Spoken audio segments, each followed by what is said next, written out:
Hey there, welcome to another episode of Way Out Wednesday. My name is Dr. Ashley Southard. I'm the site director and clinical therapist at a New Beginning Outpatient Treatment Center and the co-founder and program director of the Healthy Way Out Emotional and Binge Eating Weight Loss Program. So this month, I'm really excited to bring to you a whole new topic that I hope will be really helpful for you in understanding how and why your eating makes perfect sense. So, here at the Healthy Way Out, we really like to go deep into the psychological underpinnings to help people understand really the function and the reason why you eat even when you're not hungry. This is simply not a willpower problem, although that's what so many people think. There really are a lot of early life origins that set into motion a lot of these dynamics that then show up later on in your life through binge eating or maybe addiction or depression or anxiety. So, this month in April, I want to spend some time talking about different childhood roots, if you will, or experiences that really serve as the foundation for developing emotional and binge eating later on. Okay. Now, it's kind of a common belief in the field of psychology that the first 5 years of life, so ages 0 to 5, are really the most foundational in terms of a child developing their sense of self and how they operate in the world relative to others and to their environment, and also the period of time where they develop the foundational personality traits that they will then carry with them throughout their life.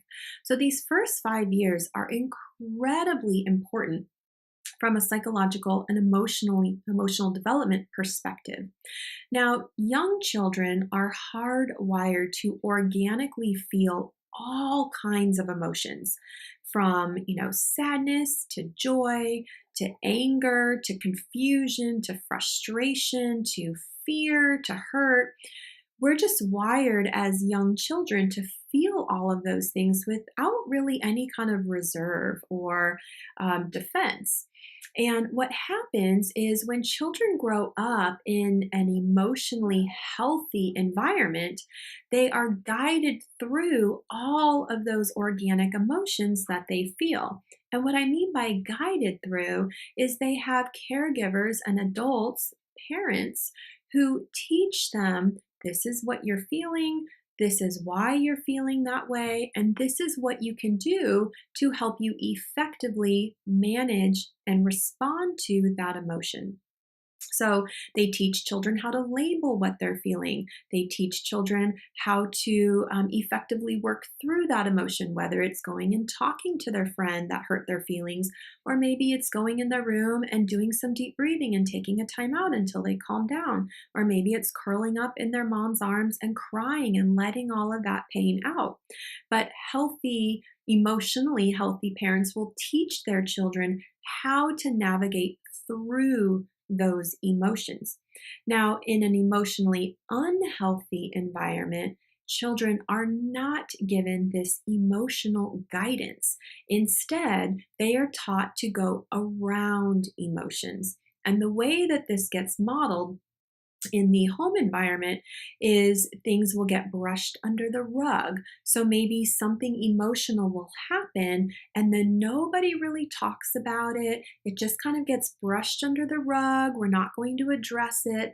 And then what goes on is the child is feeling all of these intense emotions in response to this thing that just happened, but nobody's talking about it. So this child doesn't get any guidance about what they're feeling, why they're feeling it, what they should do with those feelings. So they learn to stuff them, okay? And how do children stuff their emotions? Well, they typically choose the developmentally appropriate drug of choice, which is food, okay? Other ways that an emotionally unhealthy environment will teach children to go around their emotions rather than through them is by making it look like everything is fine. So there is no space, if you will, in the system for a child to be upset or for a child to be sad or for a child to be really excited, kind of over the top excited. Everything needs to be kind of even keel and fine. And so, again, when that child feels something outside of this very limited window of fine, then, they start to think, like, well, what's wrong with me that I'm feeling so sad or so excited? And then again, they don't learn what to do with the intensity of those emotions, so they try to stuff it. Okay. The other thing that can show up in emotionally unhealthy environments is emotions can actually be over the top. And a lot of times this gets expressed through anger. So when people don't know how to healthily and effectively regulate their emotions, they tend to be fine, fine, fine, fine, fine until they blow up in anger. So, kind of this volcano experience, if you will. So, again, what the child sees is things are either fine or they're over the top explosive, which is very scary for a child. Okay. So, there's a lot of different ways that the home environment can really role model emotionally unhealthy processes in which the child learns to go around their emotions rather than through them. And once a child learns that they need to go around their emotions to try to sidestep them, not feel them, and not express them, well, then they need some ways to stuff those organic emotions that we are all hardwired to feel at birth. So that's where food will step in. So then the child goes and starts using food as a way to quell those distressing, intense emotions. Now, most participants who go through our emotional and binge eating program will talk about starting to use food and becoming really obsessed with food as young as 4 or 5. That is incredibly common. So if that's in your history, you are most definitely not alone, because it is at about that age where if a child is in an emotionally unhealthy environment, they are now looking for something that's going to help them cope with all of these emotions that they're experiencing, but nobody's helping them with. Okay. Now, of course, the problem with this strategy is it leaves the child feeling very alone, which then is a doorway into depression and anxiety. So now this child grows up into an adult and has this emotional template for how to deal with emotions. So when you feel something distressing, you implement this strategy, which is I need to sidestep or go around this emotion, and I need to use some type of substance, food, to help me sidestep or go around those emotions, help me detach from and get away from those emotions. So you really end up applying that same strategy in adulthood that you learned in childhood. Okay, so hopefully this is resonating with you and really helping you make sense out of what we mean by the emotional roots that come from childhood relative to your eating behaviors. Now, as I talk about childhood, none of this is to say that you necessarily had a bad childhood. A lot of the people that I work with will say, but Dr. Ashley, I had a good childhood. I had parents who loved me. I was given a lot of great opportunities and experiences, and I wasn't abused or neglected or all of those horrible things that you hear about. And of course, that can absolutely be true. You can have a good childhood and still not learn the emotional skills that are necessary to manage through your emotions in an effective way. So it's kind of like if you're working for a company that does really incredible philanthropic work in the community and really improves people's lives. That's a wonderful thing. So the company's mission and work can be wonderful. They can still be led by executives who maybe don't really know how to take care of their employees' needs and keep their employees happy. So it's still a wonderful company doing wonderful work, but they don't really know how to tend to their employee satisfaction levels.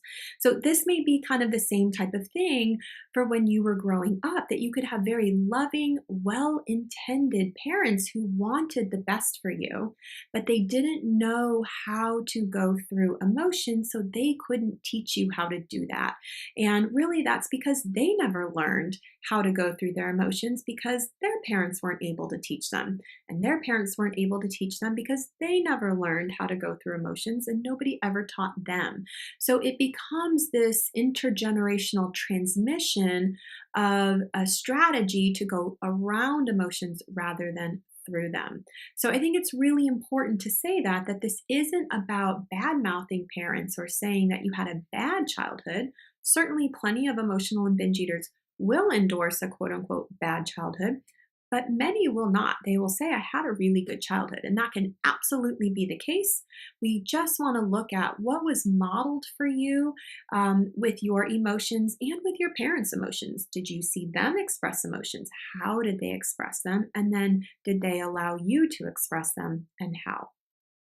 So, what do you do with this if you are a person who grew up in a home where there was not a lot of emotional guidance and you were really left to your own devices, which as a young person are very limited? So, it makes a lot of sense that you would turn to food. So, what do you do about this then as an adult? Where there's a couple of things that you can do right now to start supporting a healthy emotional process inside of yourself. The first thing you have to do is become really aware of what you're feeling. So, this is going to require a constant and regular attention and attunement to your emotions. Simply noticing, what am I feeling right now? And see if you can then label it. Are you feeling anger?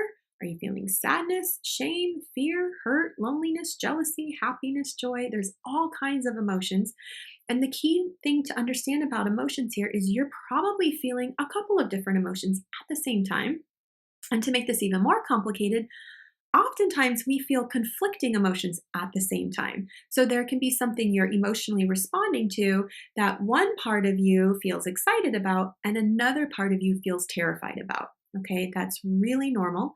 So we want to open up to all of the emotions that you're having at once, not trying to keep some and get rid of others. Okay, the next thing I want you to do is then start to acquire some resources to help you learn what a healthy expression of that identified emotion would be. So if you recognize that you're feeling irritated, what are some healthy ways to express that irritation? You can use direct communication, maybe the person you're irritated with. If there's no one involved and it's just kind of a situation that you're irritated with, maybe you need to vent, maybe you need to journal, maybe you need to do some movement to just kind of get that physical irritable energy out of your body. Maybe you need to advocate for yourself. There's a whole host of things that are healthy to help you respond to that emotion. So, this is about teaching yourself how to start addressing those emotions. And there's a lot of wonderful educational resources out there. There are a lot of books about emotions. You can certainly work with a therapist. We are trained to help people learn what are they feeling and how can you respond to those emotions. There are a lot of wonderful resources online. And certainly, if you have any trusted friends or mentors in your life who you consider to be emotionally healthy, maybe you can pick their brains. Hey, when you feel irritated, how do you deal with that? When you feel really hurt by someone, how do you deal with that? Rather than sidestepping that emotion and going and eating or going and drinking or working yourself to death and staying so busy that you can't possibly have any time or energy left to deal with these things. Okay? So, if there was a lack of emotional guidance in your childhood, it makes a ton of sense that you have had to find other ways to help you cope with those emotions, food being a very common one. Now your task is to start to get that emotional guidance in your adult life today, vis-a-vis healthy resources, books, online materials, therapists, friends, and really start teaching yourself how to go through your emotions rather than around them. Okay. So I hope that this is informational and resonating with you. I will be back here next week for another aspect of our early life experiences that really can serve as a root, if you will, of emotional and binge eating. So stay tuned. Have a great week. Bye bye.